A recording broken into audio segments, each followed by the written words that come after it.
This segment sponsored by GBMC Healthcare.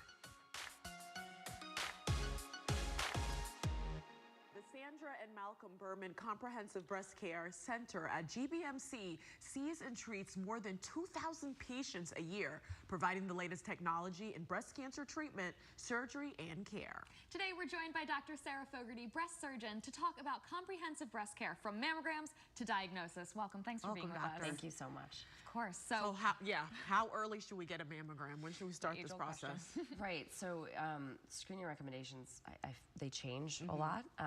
The most recent recommendations talk about screening starting at age 45. A lot of women start at 40. There's still a lot of controversy and a lot of discussion about that.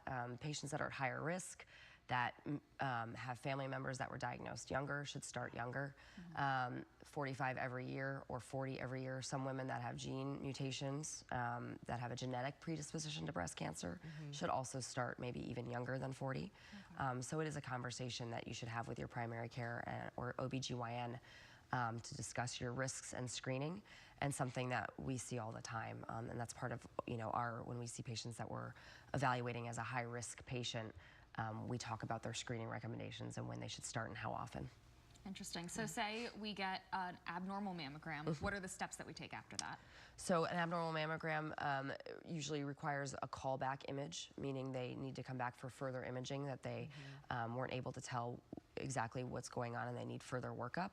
That can include more mammogram pictures, also ultrasound. Sometimes that does lead to a recommendation of a biopsy. Sometimes it leads to a recommendation of a shorter course follow-up, meaning coming back in 6 months, usually for another picture. Sometimes it's completely benign and there's absolutely nothing you need to be doing except going back to your annual screening. So it really varies. People get callbacks a lot. It does not mean anything is wrong. So how are men diagnosed? Yeah, since they're not getting that screening. Most men are diagnosed just because they feel something or see something. So they noticed a lump, their partner noticed a lump, something that looks different on their chest. Obviously, men that have family histories of breast cancer or have a known genetic mutation that could increase their chances of getting breast cancer should be examined at least once or twice a year by a breast specialist, by their primary care doctor. To be evaluated. But no, there's no imaging recommendations for men. Gotcha. So if we do have a cancer diagnosis, what are the treatment options that we have available for us? There's a lot of treatment options, which is great news for breast cancer. Some cancers are not as many treatment options. So there's surgery, there's potentially chemotherapy, there's radiation therapy, hormone therapy. There's a lot of different options. There's a lot of good drugs that all work.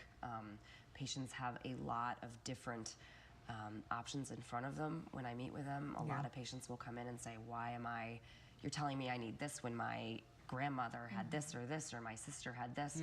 It can be very different depending on the type of breast cancer they have. So it's a long conversation. We spend a lot of time with patients at our center going over their specific type of cancer, what they are recommended for treatment, making sure they understand why we're telling them the recommendations we're making. So why do some patients go through chemo and some patients don't? Exactly that reason. It really depends on the type of cancer they have. And we are saving a lot of women chemotherapy that reflexively used to get it just because of maybe their age or because there was disease in the lymph nodes. We are saving women chemotherapy based on new testing we do on the tumor itself to understand more about it. Is it a high-risk type of tumor? Is it at a higher chance of coming back if we don't use chemo? And so that also dictates a lot for our patients. Some women have more aggressive cancers that chemotherapy is absolutely recommended, and we know that as soon as they get diagnosed, that will be part of their treatment plan. But it really depends. A lot of the estrogen positive breast cancers, which is the majority of breast cancers, doesn't mean they need chemo. Interesting.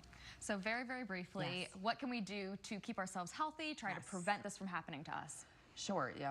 So breast cancer is a disease of aging. You can't help getting older. You can't help your family history, but you can live a healthy lifestyle, eating well, eating a balanced diet, keeping a normal, ideal body weight, keeping your BMI down, exercising.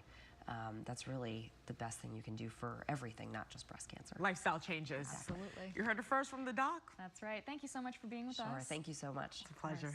Check out that website for more.